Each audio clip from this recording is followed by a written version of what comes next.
Halo semuanya, pada video pembelajaran kali ini, saya akan menjelaskan salah satu materi dari mata kuliah Biokimia semester 2 Program Studi Teknologi Laboratorium Medis.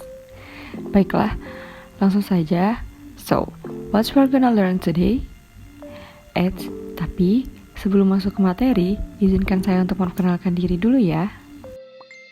Perkenalkan, saya Sofi Farha Aulia Amri dengan NIM 22113041194, mahasiswa semester 2 kelas C Program Studi Teknologi Laboratorium Medis, Fakultas Ilmu Kesehatan, Universitas Aisyah Yogyakarta.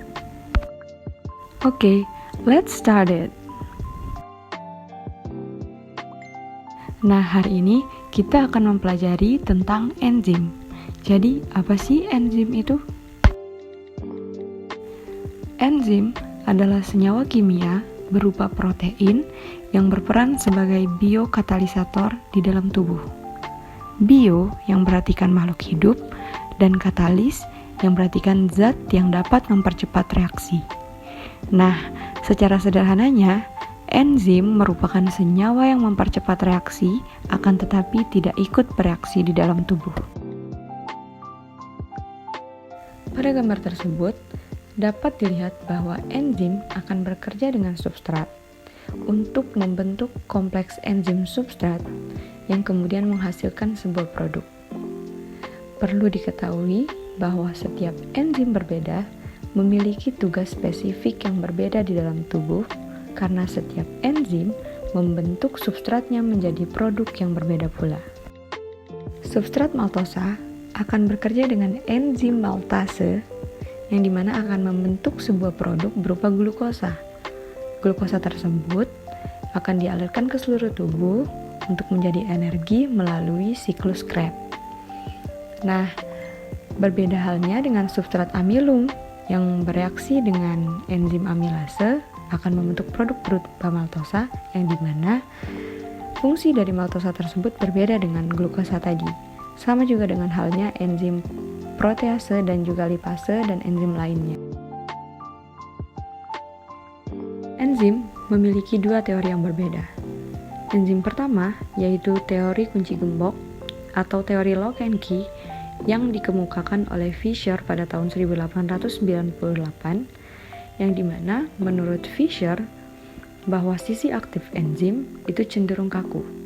Jadi ketika enzim bertemu dengan bentuk substrat yang bukan pasangannya, maka dia tidak bisa bekerja atau tidak dapat berpasangan membentuk sebuah kompleks. Kemudian teori yang kedua yaitu teori kecocokan induksi atau teori induced fit yang dikemukakan oleh Daniel Koshland pada tahun 1958. Menurut Daniel Koshland, sisi aktif enzim itu fleksibel, yang dimana ketika enzim bertemu dengan substrat maka dia akan menyesuaikan bentuknya dengan kepala substrat. Berikut adalah mekanisme enzim.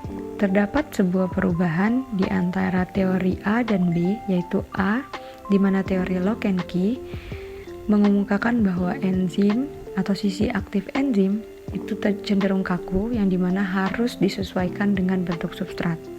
Sedangkan pada teori B atau teori induced fit, sisi aktif enzim ketika bertemu dengan substrat maka akan menyesuaikan diri karena menurut Fischer-Koshland, sisi aktif enzimnya bersifat fleksibel.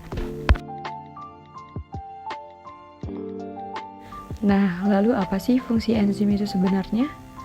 Pertama, fungsi enzim adalah untuk mengurangi energi aktivasi. Energi aktivasi adalah energi yang diperlukan untuk mencapai status transisi dalam suatu reaksi kimiawi. Status transisi adalah suatu bentuk dengan tingkat energi tertinggi. Kemudian yang kedua, enzim mempercepat reaksi kimiawi secara spesifik tanpa pembentukan hasil samping dan bekerja pada larutan dengan keadaan suhu dan pH tertentu. Nah, sifat-sifat enzim. Sifat-sifat enzim ini terbagi menjadi 4. Enzim sebagai suatu senyawa yang berstruktur protein itu memiliki sifat yang sama dengan protein lainnya. Yang pertama, sensitif terhadap suhu. Kemudian terdenaturasi oleh panas atau suhu tinggi. Lalu terpresipitasikan atau terendapkan oleh senyawa-senyawa organik, dan yang terakhir, memiliki bobot molekul yang besar. Berikut merupakan faktor-faktor yang mempengaruhi sistem kerja enzimatis. Faktor pertama yaitu suhu. Enzim sangat rentan terhadap suhu. Namun, perlu diketahui bahwa setiap enzim yang berbeda memiliki suhu optimal yang berbeda pula untuk bekerja dengan maksimal. Secara umum, ketika enzim berada di bawah suhu maksimalnya, maka enzim akan mengalami inaktif atau mati sementara. Namun, jika enzim diproses hingga mencapai suhu optimal, maka enzim dapat bekerja kembali. Lain halnya ketika enzim berada pada suhu di atas suhu optimal, maka enzim akan terdenaturasi atau rusak dan tidak mampu bekerja kembali. Kemudian faktor kedua yaitu pH. Nah, pada pH sama halnya dengan suhu, setiap enzim berbeda memiliki daya optimal yang berbeda pula. Contohnya, enzim amilase yang terdapat pada sistem pencernaan, di mana sistem pencernaan memiliki pH yang asam. Ketika enzim amilase berada pada pH basah, enzim akan mengalami inaktif. Lalu faktor ketiga, yaitu konsentrasi. Pada konsentrasi, sama halnya dengan suhu dan pH, sistem enzimatis bekerja pada konsentrasi yang spesifik pula. Dan yang terakhir, ada inhibitor atau penghambat, dan aktivator atau zat penggiat, yang mana ketika enzim bekerja maka dipengaruhi oleh ada tidaknya penghambat yang menghambat sistem enzimatis di dalam tubuh, dan juga zat penggiat yang membantu sistem enzimatis bekerja dengan optimal di dalam tubuh. Baiklah, itu saja yang dapat saya sampaikan pada video pembelajaran kali ini. Lebih kurangnya saya mohon maaf. Terima kasih. Wassalamualaikum warahmatullahi wabarakatuh.